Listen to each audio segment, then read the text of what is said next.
아들이 되어졌습니다. 그것도 큰아들이 되어졌습니다. 그렇게 부름받은 제가 이젠 어떠한 생각과 정신을 가져야 되겠는가? 나는 내 부모님의 아들이라고 하는 정체성입니다. 아들로 부름을 받았으니까 아들로서의 그 정체성을 제가 가져야만 하고, 또 그 부르심과 아들로서의 부르심과 그 정체성이 내게 있다고 하면 아들로서의 그런 삶을 오늘 살아가야 될 것입니다. 우리들도 이와 같이 뭔가에 대한 부르심을 받았고 뭔가에 대한 정체성을 가지고 있고, 그래서 그 뭔가의 그런 삶을 오늘 저 여러분들이 살아가야 되겠다는 겁니다. 그렇게 살아가고 있는지를 우리가 한번 확인해 보고, 또 회개할 부분 회개하고, 또 감사할 거는 감사하고, 다시 결단할 것은 결단할 수 있는 그런 시간이 됐으면 좋겠습니다. 자, 2021년도에 우리 행복한 교회를 부르신 하나님의 소명이 무엇이냐, 그리고 하나님께서 우리 교회에게 어떤 정체성을 주었는가, 그건 뭐예요? 나는 행복한 사람이다.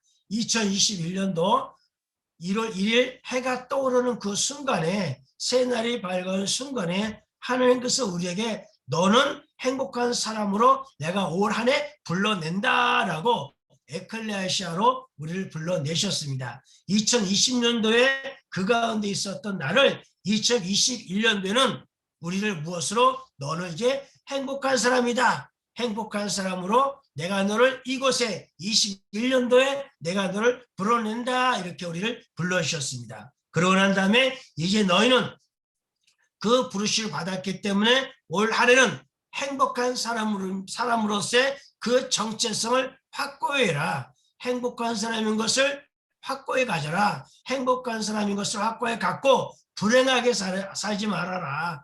불행하게 살지 말아라. 행복하게 살아라. 행복하게 사는 것이 너의 부르심이고 너희 교회의 부르심이고 너희 교회의 정체성이다. 그래서 우리는 올 한 해 행복한 사람으로 살아가고 있습니다. 1월부터 2월, 3월, 4월 동안에 우리 행복한 사람으로서의 그런 삶을 살아가고 있습니다. 그렇죠? 여러분 행복한 사람으로 살아가고 있죠? 그렇게 살아가신 분은 손을 흔들어 보세요. 그렇지 않은 분들은 그냥 손 내리시고, 아이고, 박 목사님 손 내렸네. 네, 할렐루야. 우리는 행복한 부르심을 받았고 행복한 정체성을 가졌고 행복한 삶을 우리는 살고 있습니다. 신명기 33장 29절에 보면 이스라엘 백성들이 애굽에서 나와서 광야에서 가나안 땅으로 들어갔습니다. 그 가나안 땅에 들어가서 수많은 전쟁을 벌였습니다. 그 수많은 전쟁을 벌이는 가운데 그들에게 많은 분주함이 있었죠. 분주하게도 했고 바쁘게도 했었고 긴장하게도 했었고 그랬습니다. 그런데 하나님께서 이제는 이스라엘 백성들, 내가 너를 행복한 부르심을 내가 불러낸다. 그러나 내가 너희들에게 단언컨대 이제 너희는 행복한 사람이다 라고 하는 그 정체성을 이스라엘 사람들에게 주셨습니다. 그래서 너희들이 지금까지 산전수전을 겪으면서 여기까지 왔는데 내가 너희들을 구원하였고, 그렇게 구원을 받은 그 사람들이 너희들 외에 누가 있겠느냐. 그러니 너희들은 행복한 사람이다. 그 행복한 사람이니까 이제부터는 행복한 삶을 살아가도록 하라 말씀하셨습니다.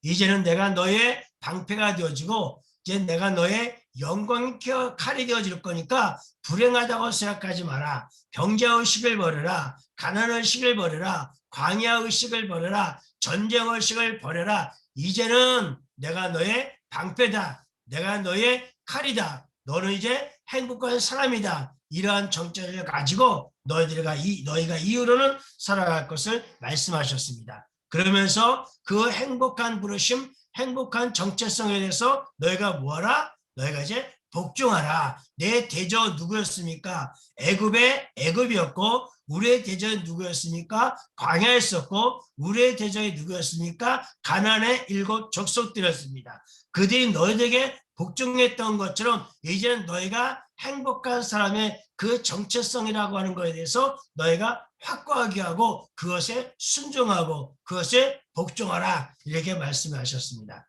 그러한 삶을 너희가 살아갈 때 너희들이 낮은 곳에 있지 않고 높은 곳에 있게 될 것이고 꼬리가 되지 않고 머리가 되어지게 되는 그런 삶을 너희가 살아갈 것이다. 이렇게 말씀을 해 주셨습니다. 그런 것처럼 2021년도에는 이제 가정의 불화가 끝났고 또 가정의 부족한 재정이 끝났고 교회의 불화가 끝났고 교회 불편함이 끝났고 사람과의 다툼도 끝났고 모든 관계가 다시 회복되어지게 되고 재정이 회복되어지게 되고 관계가 회복되어지게 되고 그리고 사업이 번창함으로 회복되어지게 되고 높은 곳만을 밟게 되어지는 그런 올 한 해가 되어질 거니까 그러한 삶의 탄탄대로를 살아가라. 기도를 하면서 그런 생각을 해보았어요. 붉은 양탄자가 우리 앞에 쫙 깔려져 있고 그리고 꽃가루가 뿌려져 있고 2021년도에 그 꽃길만을 걸어가는 행복한 삶이 여러분의 삶이 되기를 주님의 이름으로 축복을 합니다. 그리고 황금길을 천국은 황금길이라고 했는데 그 황금길을 걸어가면서 그냥 엎드려서 내가 줍는 것은 황금가루를 쥐어가지고 재정화하고 화폐하고 그래서 올 한 해 동안에 여러 얼마든지 쓰고 섬기고 나눌 수 있는 그런 풍성함의 그런 은혜의 행복한 삶이 여러분의 삶이 될 수 있기를 주님의 이름으로 축복을 합니다. 아까 우리가 말씀 나누는데 기도할 때 그런 마음에 감동을 이렇게 주시더라고요. 그러면서 주님께서 우리 오감을 다시금 활성화시키면서 주님이 오시는 그 발자국 소리, 주님이 찾아오시는 그 인격적 소리, 그리고 그분의 몸에서 풍겨 나오는 향수가 뿌려지는 것처럼 그 향기가 우리의 코를 찌르는 그리고 주님의 아름답고 영롱한 그런 빛된 그 모습이 우리의 눈으로 보여지고 나를 포옹하는 것이 느껴지면서 야, 이 사랑이 너무나도 좋구나. 이 사랑이 너무나 포근하구나. 주님이 우리를 품어 안아주면서 그 따뜻함을 느끼게 하는 그러한 그리고 주님이 그 머리카락이 내 혀를 딱 찌를 때에 야 거기에서 느껴지는 그 말 있잖아요. 우리가 이렇게 저도 박 목사님이 이렇게 끌어안으면은 그 머리카락 길어가지고 내 입에 달 때가 있거든요. 야 그때 그 달콤함 있잖아요. 그런 주님의 머리카락의 그 달콤함 그 예수님의 그 뺨이 내 뺨에 닿을 때의 그 촉감과 그 맛이 오늘도 우리 가운데 느껴지는 그런 행복한 그런 삶이 2021년도의 삶이고 그런 삶으로 부르셨고 그런 삶의 그 정체성이 올 한해 우리에게 주어진 그런 삶입니다. 그래서 교회 안에서도 이렇게 잘 되지 않았던 부분들이 이제 하나 둘 한 달 한 달 지날 때마다 하나하나 풀어지게 되고 여러분의 가정 안에서도 그 행복에 겨워서 웃음소리가 점점점 커지게 이웃 담장 바깥으로 그 소리가 들려져 나갈 수 있는 그런 행복한 가정이 오늘도 시작이 되어졌음을 오늘 믿습니다. 자, 우리가 부르심과 정체성이라고 했을 때 부르심이 무엇인가에 대해서 우리가 먼저 좀 생각을 좀 해볼게요. 부르심은 두 가지의 부르심이 있는데 하나는 일반적인 부르심이고 또 하나는 특별한 부르심입니다. 일반적인 부르심은 뭐냐면 하나님이 우리에게 내가 너를 사랑한다. 내가 너를 위해서 십자가에 죽었다. 내가 너를 거듭나게 했고 내가 너를 구원했고 내가 너에게 새로운 생명을 주었다라고 하는 그런 부르심이죠. 굉장히 기초적이고 기본적인 그 부르심, 구원을 받게 하고 하나님의 자녀가 되게 하는 그런 부르심을 우리가 받았습니다. 그리고 그 부르심과 함께 특별한 부르심을 오늘 저와 여러분 받았습니다. 일반적인 부르심은 이 공간 안에는 모든 분들이 다 받은 거입니다. 그런데 특별한 부르심은 여러분의 믿음의 분량에 따라 여러분의 은사에 따라 여러분의 사역을 위해서 주님께서 특별하게 구원받은 자를 분별해서 어떠한 그릇으로 어떠한 이는 금그릇으로 어떠한 이는 은그릇으로 어떤 질그릇으로 다양하게 여러분을 부르셔서 하나님의 그 사명을 맡기시고 감당하도록 하는 그런 부르심이 있습니다. 여러분이 지금 부르심 받은 것이 있으실 거예요. 일반적인 부르심 외에 특별하게 나를 무엇을 위해서 부르셨는가? 하나님의 나라 가운데 어떤 사역을 하도록 하기 위해서 나를 부르셨는가? 그 부르심이 여러분에게 다 있을 것입니다. 그런 부르심에는 예수님의 행위가 있었습니다. 일반적인 부르심에도 십자가의 행위가 있었고 또 특별한 부르심 가운데도 하나님이 여러분에서 행하셨던 특별한 행위의 그런 부르심이 오늘 여러분 가운데 있었을 것입니다. 이런 부르심들을 여러분들이 가지고 그러한 삶을 살아갈 수 있기를 축복을 합니다. 어떤 특별한 목적을 위해서 부르심을 받았다 이런 말인데 그 부르심의 주체는 누구예요? 하나님입니다. 세상도 아니고 사람도 아니고 오직 하나님께서 오늘 저를 불러내셨고 하나님의 그 부르심은 이미 예정하신 대로 이미 예지하신 대로 이미 그 책에 기록하신 대로 우리를 이 시대에 이때 오게 하셨고 우리를 불러내셔서 구원을 받게 해 주셨습니다. 그렇게 부름받은 오늘 저와 여러분들에게 내가 너에게는 이런 뜻을 가지고 있고 내가 너에게는 이런 목적을 가지고 있고 이런 목적과 이런 목적을 가지고 내가 너를 특별히 불러내는데 이 일을 위해서 너희가 이제는 살아가라 하는 그런 특별한 부르심이 있다는 겁니다. 오늘 오중직임에 대해서 여러분은 이미 다 알고 계실 텐데 그 오중직으로 말한다면 어떠한 이는 사도로 어떠한 이는 선지자로 어떠한 이는 복음 전환자로 어떠한 이는 목사로 어떠한 이는 교사로 이렇게 불러내셨습니다. 그리고 그러한 부르심의 오중직에 따라서 그 오중직임을 감당해낼 수 있는 은사적인 그런 능력들을 하나 혹은 둘 혹은 셋 그 이상의 그런 은사를 또 여러분에게 부여해 주셨습니다. 그렇다고 한다면 이제는 그런 부르심 속에서 오늘 우리는 순종한 자세를 가지고 그 순종한 자로 가야 됩니다. 제가 초반에 그랬죠. 저는 아들로 부르심을 받았다 그랬고 아들이라고 하는 적성을 가지고 있다 그랬습니다. 그렇다면 이제 저의 삶은 아들로서 살아가는 삶입니다. 우리가 가끔 가다가 자녀를 키우면서 얘가 분명 내가 아들로 불렀는데 그런데 이 아이가 내 아들의 그 정체성을 잃어버리고 남의 집을 기웃기웃거린다.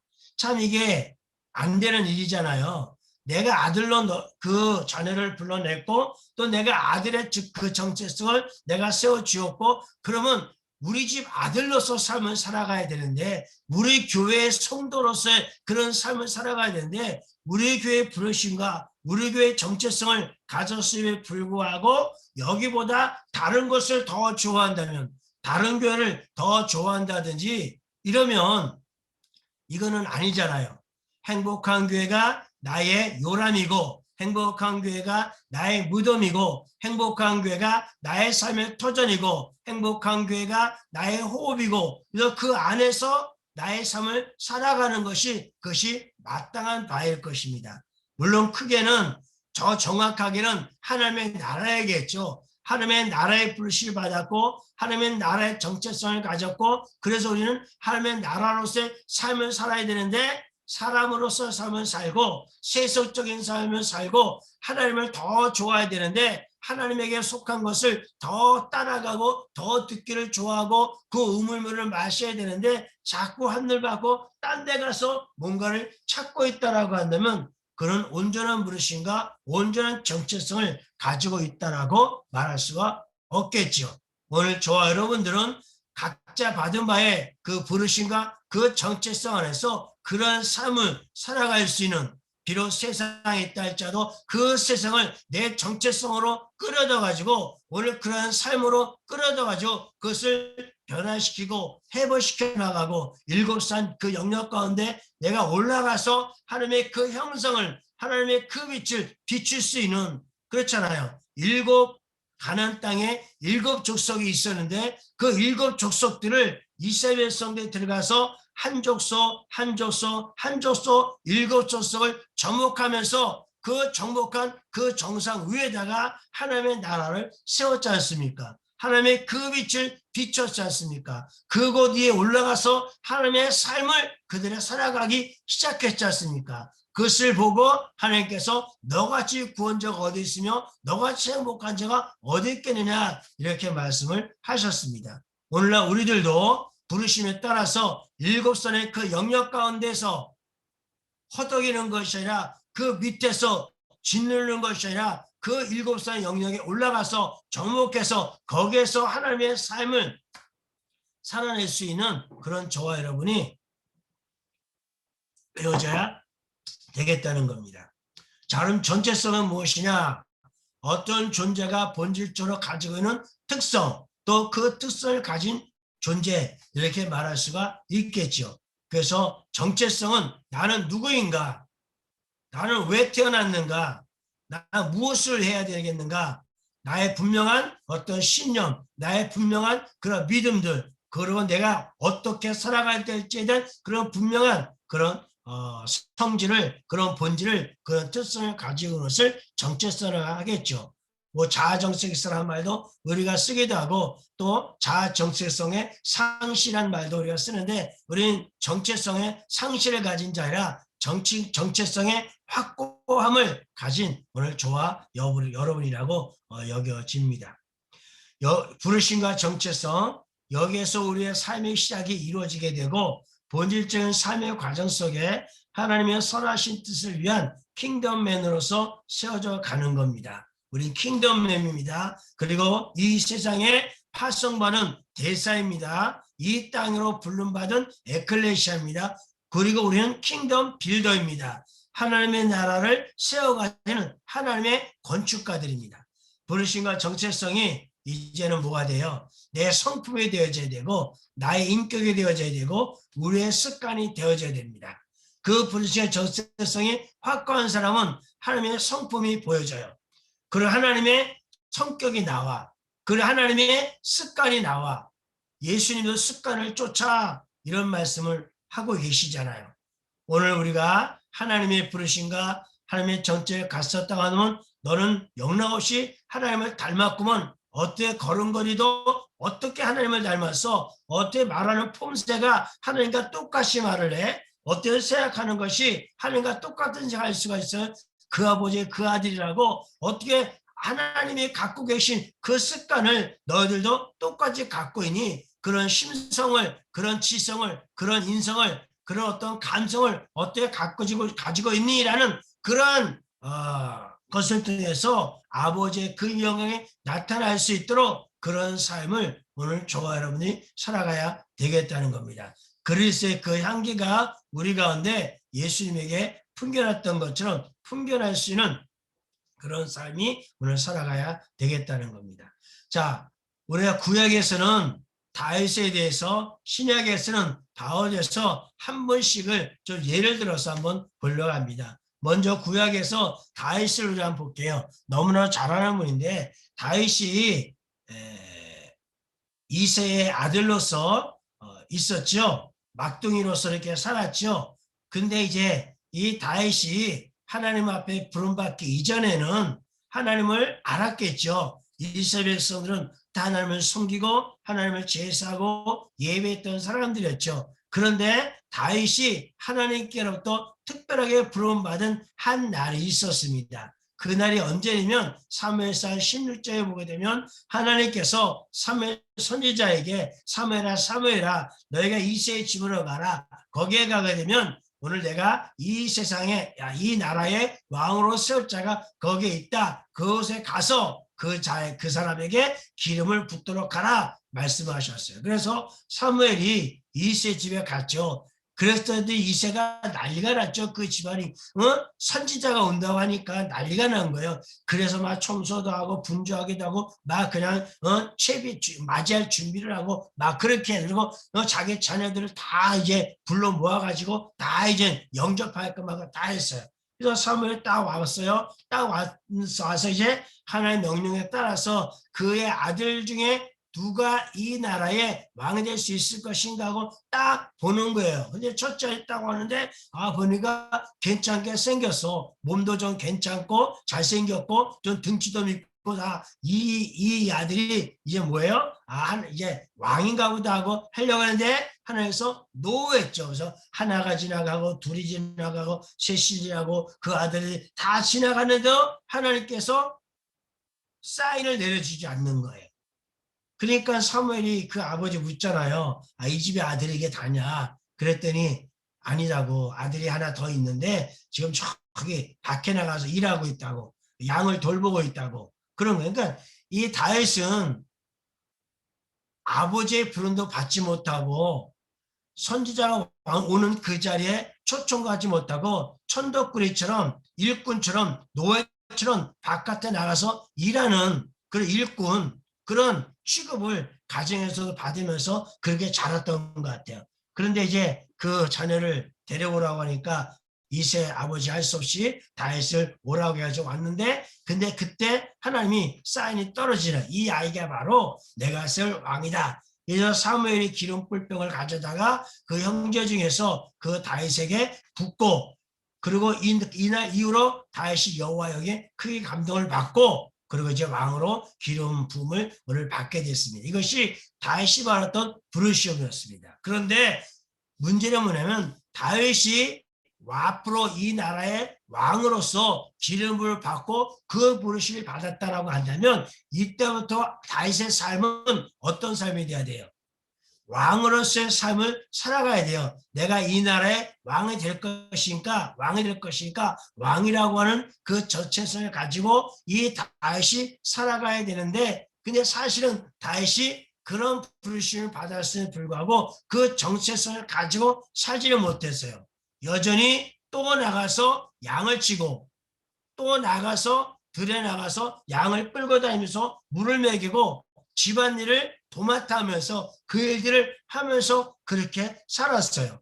여호와의 영이 그에게 크게 감동되긴 했지만 기름 부음으로 왕의 부르심을 받았지만 다윗이 그 정체성을 갖지를 못했습니다. 그러다 보니까 그의 삶이 어땠어요? 사울 왕으로부터 초출동을 받아서 수금을 타면서 사울 왕에게 들렸던 악시를 쫓아내는 그런 일을 했지만 여전히 목동이라고 하는 정체성, 목동이라고 하는 그런 삶을 여전히 살아갔습니다. 그러다가 결국에 어떻게 됐어요? 골리앗을 물리치기는 했지만은 여전히 그는 쫓겨다니면서 결혼도 하고 뭐 이렇게 왕의 사이가 되어지기도 했지만은 그는 쫓겨다니면서 들러 광야로 이렇게 가난한 사람들과 함께 살아가는 그런 삶을 살게 되었다는 거예요. 오늘 저와 여러분들도 하나님 앞에 어떠한 특별한 부르심을 받은 것이 있을 거예요. 저는 사도와 선지자로서 선지자인 사도로서 제가 부르심을 받았어요. 그런 부르심을 받았다 하더라도 만약 그 정체성을 내가 갖지 못하고 그 정체성에 따라 그 삶을 살지 못하면 이건 또 옳지 못한 거다라는 거예요. 그런 부르심을 받았다고 한다면 그 정체를 가지고 오늘 내가 이제는 그 삶을 살아낼 수 있어야 되겠죠. 자, 그런데 그 후로 사무엘하까지 2장에 가보니까 이젠 다윗이 비로소 정체성을 갖게 되는데 30살이 되어가지고 비로소 정체성을 갖게 됐어요. 또 사무엘 2장 3절과 4절에 보니까 또 자기와 함께 한 추종자들과 그들의 가족들을 다윗이 다 데리고 올라가서 헤브론 각 성읍에서 살게 아니라 유다 사람들이 와서 거기서 다윗에게 기름을 부어 유다 족속의 왕으로 삼았더라. 이제는 그러한 삶을 살고 난 다음에 수십 년의 세월이 흘러가지고 이젠 유다 족속의 왕으로서 이제는 이제 세움을 받게 되면서 그때서야 그래 나는 유다의 왕이 됐구나. 유다 왕이 됐다라고 하는 그 정체성을 이때 갖기 시작을 하게 되더라는 거예요. 그러고 난 후에 이스라엘 모든 장로들이 헤브론을 이뤄가지고 유다 왕이 됐던 그 다윗을 불러가지고 이젠 당신을 또 이스라엘 왕으로도 우리가 당신을 받아들입니다 하면서 이스라엘 또 다윗을 또 이스라엘 그때는 유다와 이스라엘 나라가 이게 사울이 한 나라를 통치했지만 유다파와 이스라엘파로 나눠져서 티꺼태꺼 뭔가 의견이 충돌하고 그랬었어요. 그랬는데 다윗이 유다의 왕으로 세워지고 또 이스라엘 왕으로 세워지고 해서 유다와 이스라엘이 하나의 연합되진 그 나라로 다윗을 기점으로 해서 쓰여지게 되면서 그때부터 다윗이 이제는 내가 왕으로서의 그 정체성을 그때서야 비로소 갖게 되어지게 되더라는 겁니다. 그러면서 이어지는 말씀에 30세에 왕이 되어졌는데 40년 동안을 이제 이스라엘을 통치하면서 다스리면서 왕으로서의 그런 삶을 살아가게 되어지는 것을 볼 수가 있더라는 겁니다. 그래서 부르심이 우리에게 있다라고 한다면 그 정체성도 우리에게 있다라고 것을 우리가 바로 깨닫고 그 정체성으로서의 그런 삶을 우리가 살아나가야 되겠다는 겁니다. 이 이야기를 이 시간에 여러분과 함께 나누는 것은 여러분들이 부르심을 받았잖아요. 그리고 여러분들이 나는 어떤 부르심을 받았는가에 대한 그 정체성을 여러분 가져 계시잖아요. 그렇다고 한다면 예를 들어서 오중직의 정체성을 여러분이 가졌다고 한다면 어떤 사도로서의 삶을 가지고 사도적으로 생각하고 사도적으로 마음을 품고 사도적으로 사람을 대하고 사도적으로 일을 하고 좀 더 넓고 좀 더 크게 더 높은 비전 가운데 하나님이 말씀하시는 것을 풀어 듣고 그것을 이 땅에다 풀어내고 적재적소에다가 그런 일들을 풀어낼 수 있는 그런 사도로서의 그런 삶을 살아가야 되는 겁니다. 어떨 때는 교사로서 부름받은 사람이 사도로서 부름받은 사람을 이해하지 못할 때가 있어요. 아니 그냥 성경 읽고 성경을 가르치고 은혜를 받고 그렇게 해서 훈련시키고 그렇게 일꾼을 세워야 되고 교사 입장에 볼 때는 그것이 맞아요. 그러나 사도에는 더 높고 더 큰 거, 더 높은 생각, 더 많은 것을 품고 이게 가는 거거든요. 그래서 그렇게 나가는 그런 사도의 정체성에 그런 사도의 그런 삶을 교사의 분을 받은 사람을 그것을 인정하고 받아들이고 또 거기에 정렬되어져서 자기의 배운 바에 훈련받은 바에 알고 있는 그런 지식들을 오늘 또 사도적인 것에다 포함시켜가지고 그 이끌어갈 수 있는 왜냐하면 사도 선지자의 또 위에 에클레시가 세워졌기 때문에 그래서 그러한 부르심과 정체성의 그런 삶을 물론 우리가 하나님에게 이렇게 모아가서 정렬되어져 가지고 그런 삶을 살아갈 수 있는 그런 저람을 되어져야 될 것입니다. 자칭 사도가 아니라 자칭 선지자가 아니라 내가 좋아서 난 선지가 되고 싶어. 난 내가 좋아서 목사가 되고 싶어. 난 내가 좋아서 전도자가 되고 싶어. 그렇게 해서 그 삶을 살아가는 것이 아니라 주에게 나를 부르심이 있잖아요. 여러분이 선지자고 전도자고 또 목사고 교사인데 근데 그것이 내가 좋아서 그 삶을 살아가는 것이 아니라 하나님 나를 그렇게 부르셨기 때문에 내가 그런 삶을 오늘 살아가는 그런 삶이 우리 가운데 이게 풍성하게 이루어져야 되겠다는 겁니다. 내가 원해서 그런 삶을 살아가는 것은 어때요? 힘들어요. 그 부르심이 아닌데 내가 원하는 것이 그거라고 해서 그것대로 살아가면 정말 산전수를 겪을 수밖에 없겠지요. 그래서 우리가 분명한 것은 하나님 나를 어떻게 부르셨느냐 무엇을 위해서 부르셨느냐 그걸 정확하게 내가 인지를 해야 되고 그리고 그 삶을 살아갈 때 그 삶이 오늘 진짜 행복한 그런 삶이 될 수가 있을 것입니다. 오늘 신약에서는 다른 사람도 많이 있지만 바울을 한번 생각해 보자고요. 바울은 우리가 잘 아는 대로 어떤 사람인지 잘 아시죠? 자, 그가 이제 교회를 핍박하고 성도들을 핍박하기 위해서 다메섹이란 그 길가를 다른 무리들과 함께 지나갈 때였었죠. 그 지나갈 때 갑자기 하나님이 예수님이 나타나셨잖아요. 빛으로 나타나셨잖아요. 그 빛으로 나타나시면서 거기에 있던 사람들도 너무 깜짝 놀랐고 또 바울도 그 당시에 사울인데 사울도 너무 깜짝 놀랐고 그러니까 앞을 볼 수 없을 정도도 강렬한 그 빛이 그 가운데 비춰져서 사람들이 땅바닥에 바짝 엎드리고 쳐다볼 수 없었고 또 사울은 그 빛을 보물 때에서 눈이 멀어버리게 됐고 장님이 되어져 버리고 막 그랬잖아요. 그러는 가운데 누구이오니까 나는 내가 핍박한 예수다. 그러면서 주님께서 오늘 사울에게 말하기를 이제 가라. 너는 내 이름을 이방인과 임금들과 이스라엘 자손들에게 전하게 하여 택한 나의 그릇이다 라고 하면서 그 부르심을 오늘 사울에게 주는 것을 볼 수가 있습니다. 이방인을 위해서 내가 너를 불러내겠다. 임금들을 위해서, 왕들을 위해서 내가 너를 불러내겠다. 또 이스라엘 자손들을 위해서 내가 너를 불러내겠다. 너는 이제 나의 택한 나의 그릇이다. 그릇은 뭐예요? 뭔가를 담는 거잖아요.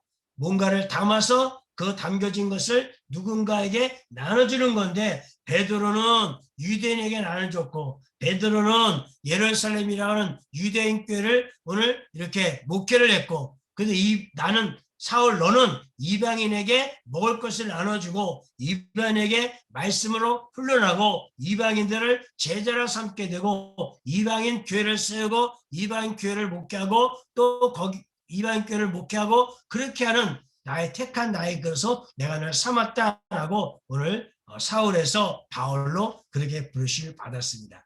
그런 부르심을 받은 이 바울이 그 이후로 이제 어떻게 했어요? 가서 교회에 나가기 시작을 했고 또 예배를 드리면서 성도들과 교제하는 그런 삶을 살았습니다. 그때까지만 해도 그런 부르심을 받았지만 그것이 자기의 정체성이라고 하는 것은 아직까지 인지하지 못했어요. 그렇기 때문에 뭔가를 해야 된다.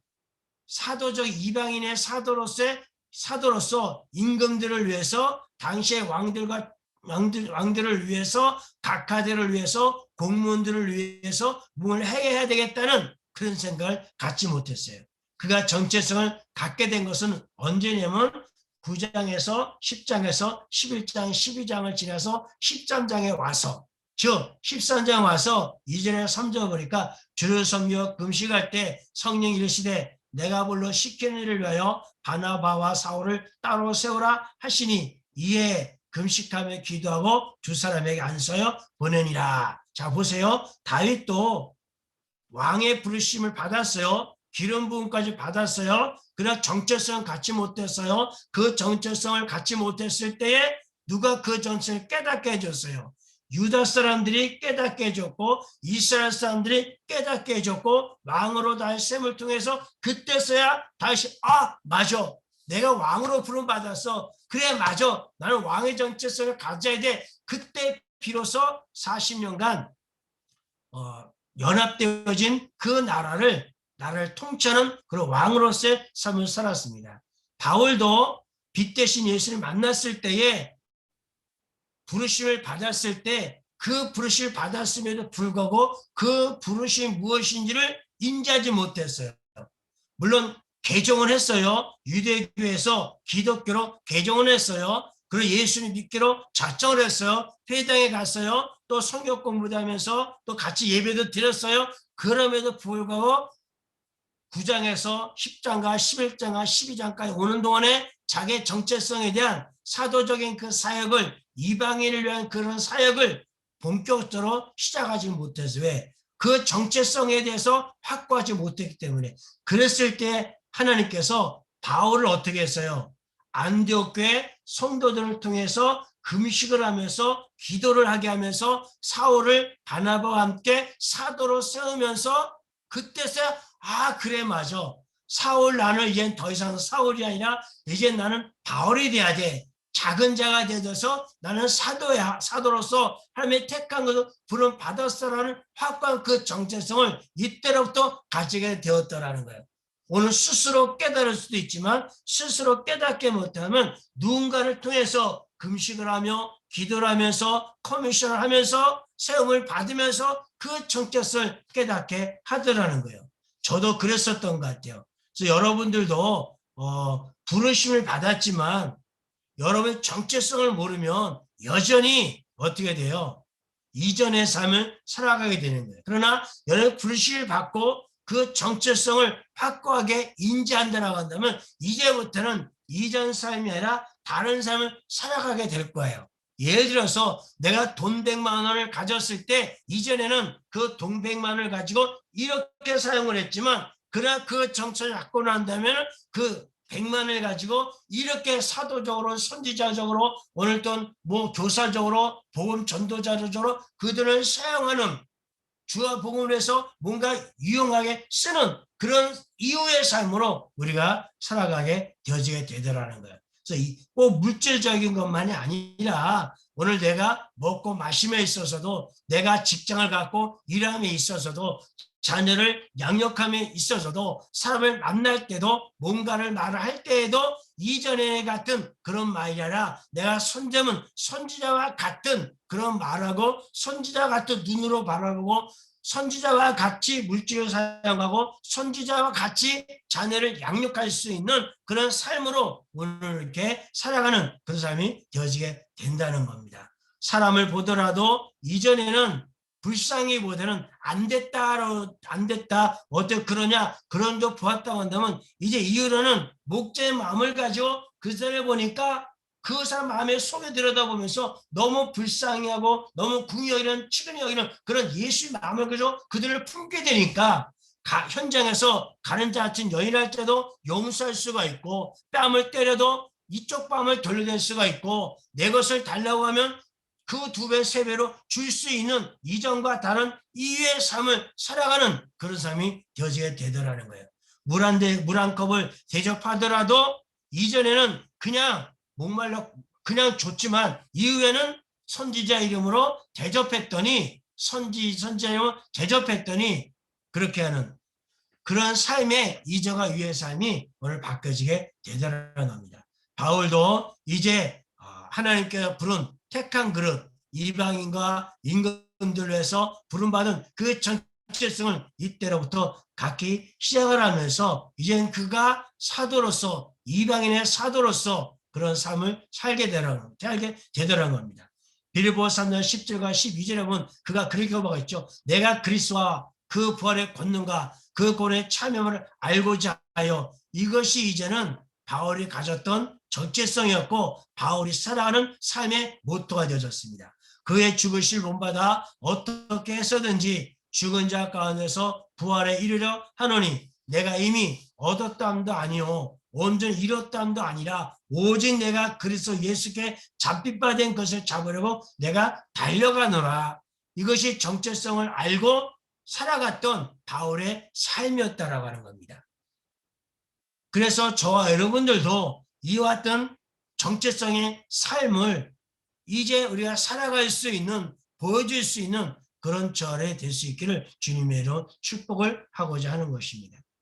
13절과 14절 이어진 말씀에도 형제들아 나는 아직 내가 잡은 줄로 여기지 아니하고 오직 한 일 즉 뒤에 있는 것을 잊어버리고 앞에 있는 것을 잡으려고 표대를 향하여 그리스도 예수 안에서 하나님이 위에서 부르신 부름의 상을 향해서 달려가노라 이렇게 말씀하고 있더라는 겁니다. 여러분의 삶도 어떠한 정체성을 가지고 있든지 간에 사도 바울이 고백했던 그런 삶을 살아갈 수 있기를 주님의 이름으로 축복을 합니다. 자, 그럼 우리가 다시 한번 되새겨보자는 겁니다. 하나님께서 나를 부르시는 무엇인가? 그런 내가 가지고 있는 그 정체성은 무엇인가? 그러한 부르심과 그 정체성 가운데 나는 그런 삶을 살아가고 있는가? 오늘 살아가고 있다고 한다면 하나님 앞에 감사하고 내가 그런 정체성의 그런 삶을 우리 살지고 있지 못한다고 한다면 다시금 주님 앞에 우리의 힘을 가다듬으면서 다윗처럼 그런 바울처럼 그런 정체성의 그런 삶을 살아갈 수 있는 그런 저와 될 수 있는 축복을 합니다. 우리 함께 이 시간에 잠시 한번 자신에 대해서 묵상을 좀 해보는 시간을 가져봅시다. 나의 부르심에 대해서 그리고 또 나의 정체성에 대해서 그리고 지금의 나의 삶에 대해서 한번 생각해 보도록 해봅시다.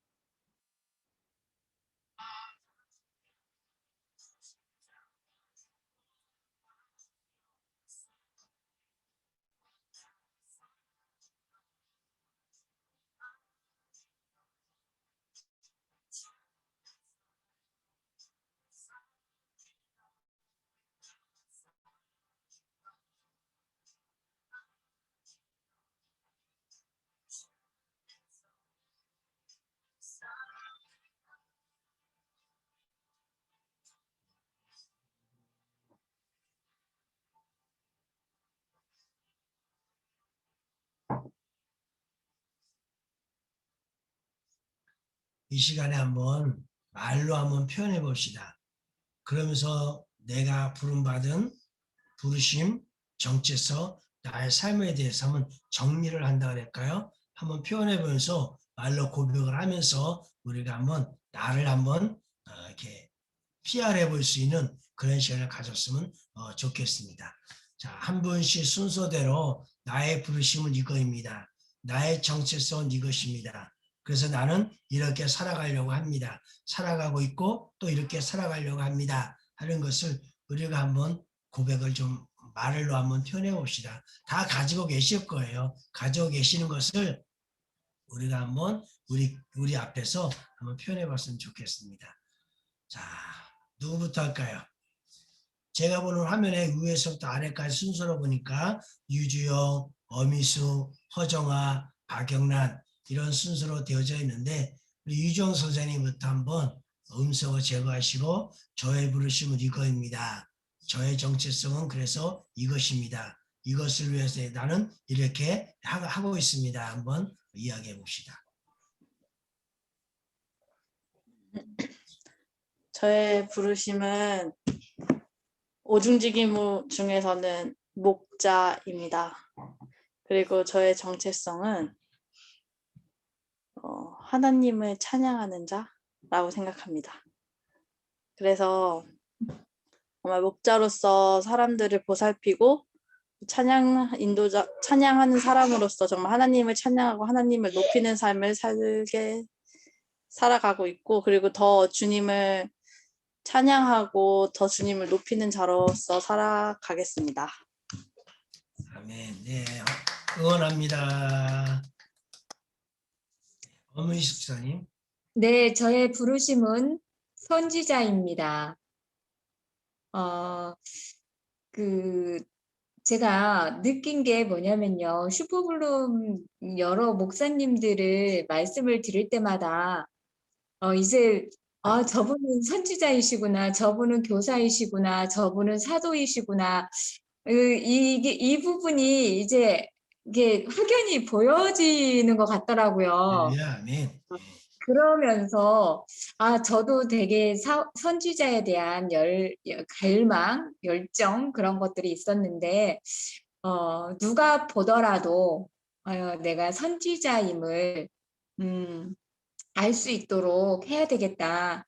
그 선지자로서의 그런 직임들이 더욱더 풀어질 수 있도록 해야 되고, 앞으로의 나의 신앙생활의 삶은 선지자로서 하나님의 음성을 듣고 많은 사람들을 하나님의 그 전달자, 하나님께서 그들에게 무엇을 원하시고 그들은 또 무엇을 하나님께로부터 원하는지, 또 이 삶 속에서 무엇을 원하는지, 그런 것들을, 그런 통로의 역할을 잘 해야 되겠다. 더욱더 선지자로서의 그 기능적 은사가 풀어질 수 있도록 해서 선지자로서의 부르심에 합당한 그런 삶들을 살아내야 되겠다라는 마음을 갖습니다. 예, 아멘. 응원합니다. 허정아 집사님 잠시 외출하셨으니까 박연아 목사님.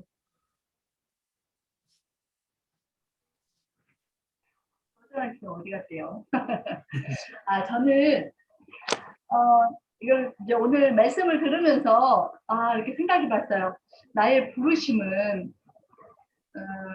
아까 사도 바울의 부르심은 너는 이방인들에게 복음을 전할 그런 택한 나의 그릇이다라고 하나님께 불러주셨는데, 저는 이제 그 말씀을 받으면서 생각해 봤어요.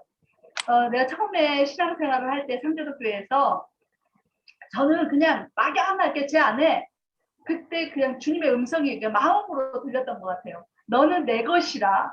그래서 저는 처음 교회 갈 때부터 나는 하나님 것이구나, 이런 마음을 가지고 이제 처음에 그냥 그럼 내가 어디가 아픈데 내가 이 아파갖고 내가 이 아픈 것 때문에 뭐 이렇게 잘못되진 않겠다. 왜냐하면 나는 하나님의 것인데, 하나님의 것인 내가 아파서 잘못되면 이거 하나님 손해지. 뭐 내가 잘 안 되면 이거 하나님 손해지. 뭐 이런 이런 뭐 배짱이라고 그래야 되나요? 아무튼 이런 마음이 이렇게 있었어요. 어렸을 때부터 섬에서부터 그러다가 중학교 2학년 때 우리 교회에서 이제 부흥회를 했었는데 그 부흥회 강사님이 봉투 그러니까 헌금을 했는데 그 봉투를 딱 아까 이름 부르면서 막 축복기도 해주더니 갑자기 박영란이 누구냐고 일어나 보라고 하는 거예요. 그래서 제가 이렇게 딱 일어났더니 너는 앞으로 사모가 될 거다. 그리고 넌 열방의 어미가 될 거다.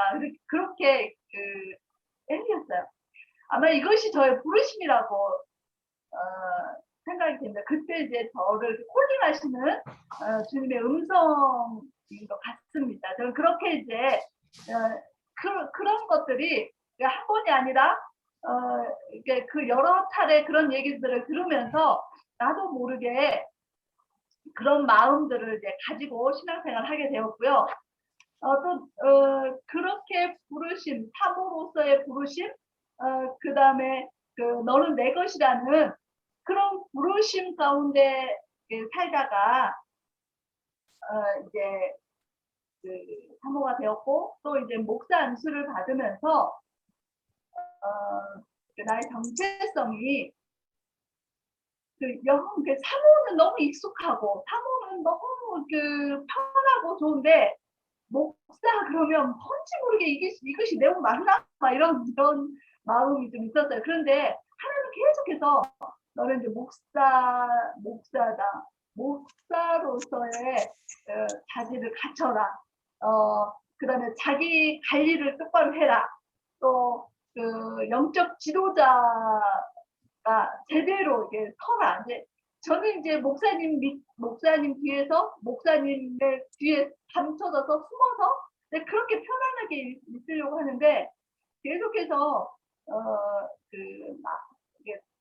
이제 그런 목사로서의 또 이제 그런 마음 하나를 주셔서 그런 정체성을 제가 확실하게 목사로서의 정체성을 가지기를 하나님이 원하시고 또 그렇게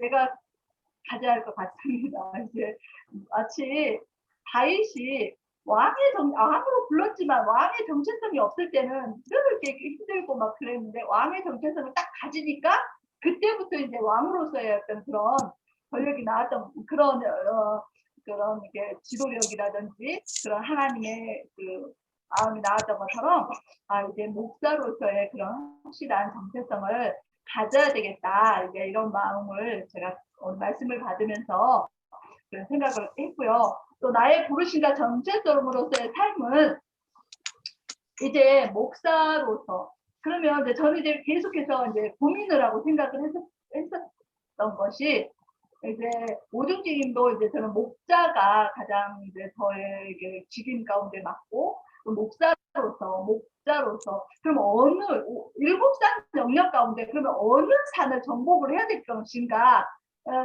고민을 했을 때 저는 가정의 삶인 것 같더라고요. 저는 가정이 제일 가정이 깨지고 가정이 제대로 세워지지 않을 때 제일 마음이 아프고 또 그런 목사님하고 여러 갈등 속에서도 그런 많은 경험들을 하게 된 것은 결국은 가정을 세우기 위한 거라는 그런 마음이 들었습니다. 그래서 이 가정 영역이 회복되기를 기도하고 또 특별히 그런 자녀들 가운데 이삭 자녀들 전문 이삭 그래서 어떤 가정 부모가 부모 대접을 받고 또 자녀가 사랑을 받으면서 이런 부모 세대와 또 자녀 세대 3세대 연합이 또 이루어지는 그래서 아마 하나님이 지금은 그런 것들을 세우게 하는 먼저 우리 가정에서부터 그런 것들을 세우게 하는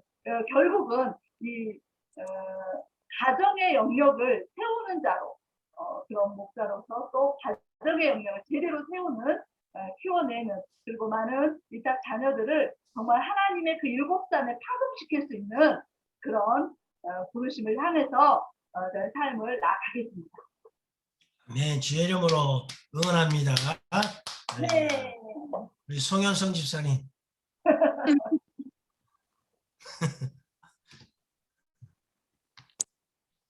저 같은 경우는 처음에 부르심 받은 게 언제냐면 고등학교 2학년 때인가 출석하던 교회에 부흥회가 있었어요. 그 부흥회로 오신 강사 목사님이 성령 사역을 하신 분이었었던 것 같아요. 이게 투시한다 그러죠. 투시한 은사, 영 불변하는 그런 은사였던 것 같은데 제가 그날 지하 성전에서 그때는 부흥회를 했었어요. 낮이었던 것 같아요.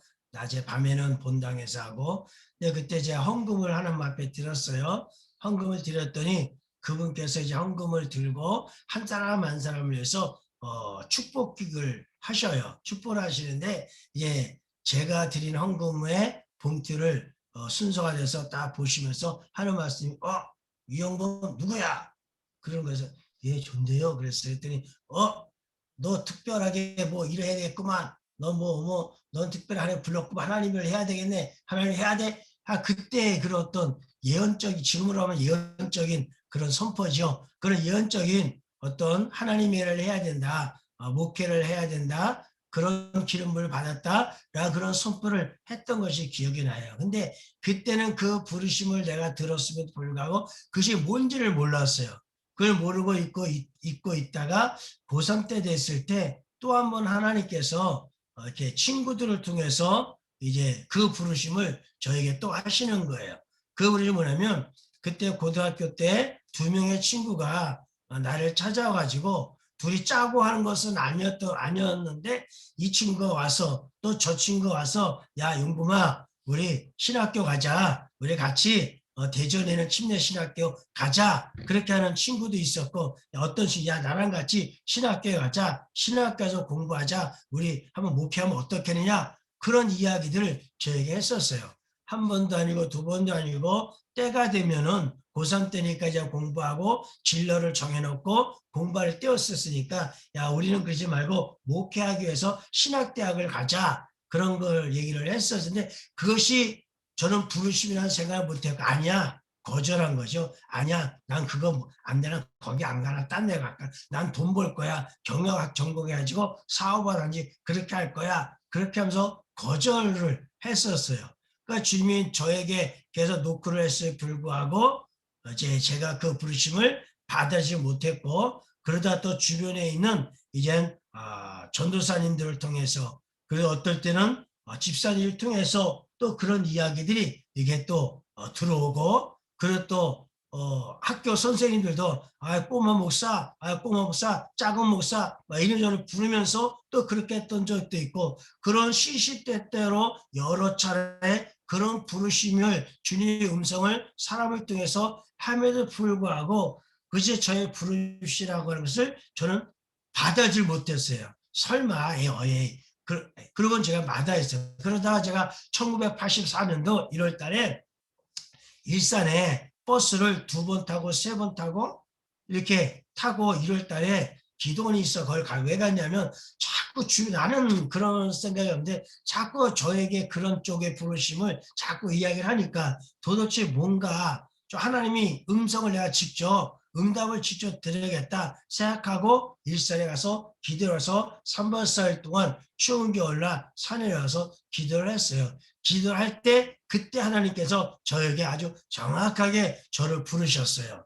그 빛으로서 자그마한 동굴 한 사람이 들어가면 땀 많은 그 동굴 춥기는 또 얼마나 추운지 그 3박 4일 동안 양치질도 못하고 세수도 못하고 손도 못 씻고 너무 차갑고 그냥 콧물을 흘리면 얼어버려 그런 추위니까 그 동굴 속에 들어가가지고 이제 막 기도를 하는데 이제 마지막 날에 그 캄캄한 동굴 속에서 제 눈앞에 한 줄기의 그 빛이 딱 보여지면서 그 빗줄가 제 얼굴에서 딱 비추는 거예요.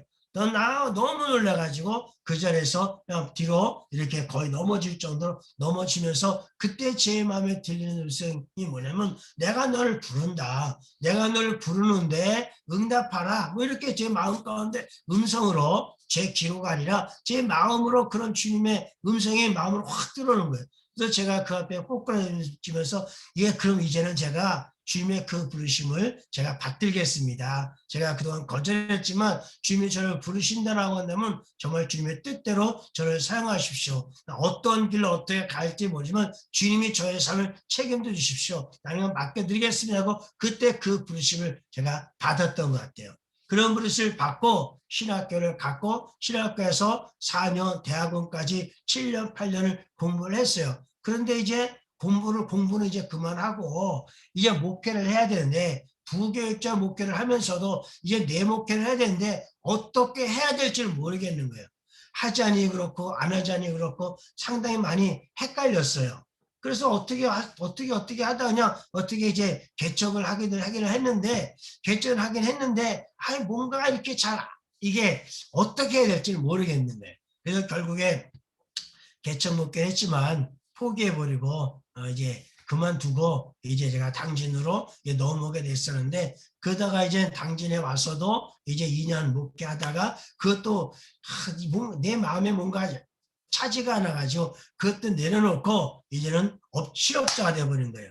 그러고 내버리고 그때부터 기도 다니면서 또 주님의 뜻을 찾고 그러다가 이제 2002년도 1월 달에 서울의 양재동에는 햇불회관 거기에서 3박 4일 동안 이제 집회가 세미나가 있어서 참여했는데 그때 제가 하나님 앞에 지금으로 말하면 불을 받았더라죠. 그때 불을 받고 그때서야 어떤 내 마음에 어떤 정체성 그런 자신감 그런 확고함 그러한 것들이 그제서야 제 마음에 딱 들으면서 이전에는 갈팡질팡하면서 어떻게 될지 우왕좌왕하고 그렇게 했었다라고 한다면 이때는 그래 뭔가에 대한 하나님이 저에 대한 그런 부르심 속에 그런 정체성을 저에게 확보해 주던 그런 때가 2002년도 1월 달인 거예요. 그러면서 그때 말씀 회복 운동 또 평신운동 극대화 그리고 뭐 이런 입을 때리는 훈련이라고 말하죠. 또 말씀대로 살아내는 것들 이런 것들에 대한 그런 정체성을 그때 가지게 된 거예요. 그 이전에는 말씀은 가르치는 거고 말씀은 설교하는 거고 말씀은 뭐 읽는 거고 그런 정도로밖에 생각 못 했는데 그 말씀은 내가 살아가는 말씀이어야 된다고 하는 것 그리고 그 말씀과 일치되어져야 된다는 것 그리고 그 말씀은 선포되어져야 된다는 것 회복되어져야 되는 것 그러한 것들이 제 마음 가운데 비로소 목회라고 하는 것이 확고함이 그때 들어오더라고요. 그렇게 하면서 이제 서산에 이제 전과 다른 그런 정체성 마음을 가지고 목회를 시작하게 됐고 그러다가 또 2016년도 1월 달에 WLI 설곡에 올라가서 거기에서 이제 또 한 번의 그런 정체성 킹덤 빌더 킹덤맨으로서 킹덤 빌어서 하늘의 사역을 하는 그런 것에 대한 정체성을 그때 또 갖게 되어졌던 것 같아요. 그래서 아마도 말씀의 회복 운동을 하면서 제가 늘 머릿속에 마음속에 품면서 말했던 것들이 이것을 위한 것이었구나 하는 그런 것들을 그때 제가 알면서 그때 그러니까 84년도부터 2002년도까지 오랫동안 저도 다윗처럼 방황을 했죠. 뭐 이렇게 목사 안수도 받고 목회도 하고 그렇게 하면서도 그런데 정체성이 무엇인지 정체성의 혼란 가운데 그렇게 있다가 2002년도에 2010년을 거쳐오는 가운데 이제 나의 나대 모습을 그때서야 이제 바울처럼 발견하게 되었고 다윗처럼 발견하게 되었고 그때로부터 그 부르심과 그 정체성을 가지고 삶을 살아가고 있습니다. 여러분들이 듣는 대로 여러분이 보는 대로 제가 주장하는 것들, 제가 꿈꾸는 것들, 제가 가지고 있는 킹덤의 선포들 이런 것들을 여러분들이 듣고 보고 같이 하면서 이제 가는 그런 삶이 있는 것을 여러분도 보실 거예요. 그래서 그런 표대 그 불을 향해서 지금도 여전히 오늘 가고 있는 저의 모습을 발견하게 됩니다. 여러분 저도 그렇고 여러분들도 그렇고 그 부르심과 그 정체성이 분명하게 우리가 있을 때에 우리의 삶이 어떻게 살아가야지게 되는가 그것이 나오게 되는 것이라고 여겨지고 그냥 사람으로서 살아가는 것이 아니라 구원받은 성도로서 살아가는 것이 아니라 그 속에서 주님께 나를 어떤 한 파트에 어떤 한 부분에 나를 부르셨으니까 그 정체성에서 7산이 있으면 그 7산 가운데 어느 한 산을 향한 그 부르심, 그 정체성, 그 삶을 살아가서 그 하나만큼은 내가 이렇게 해놓고, 그리고 또 뭐 세상을 떠날 때 떠나더라도 그것을 해놓고 남겨놓고 이렇게 살아갈 수 있는 그런 저와 여러분이 삶이 될 수 있게 되기를 주님의 이름으로 축복합니다. 우리 함께 기도합시다. 하나님,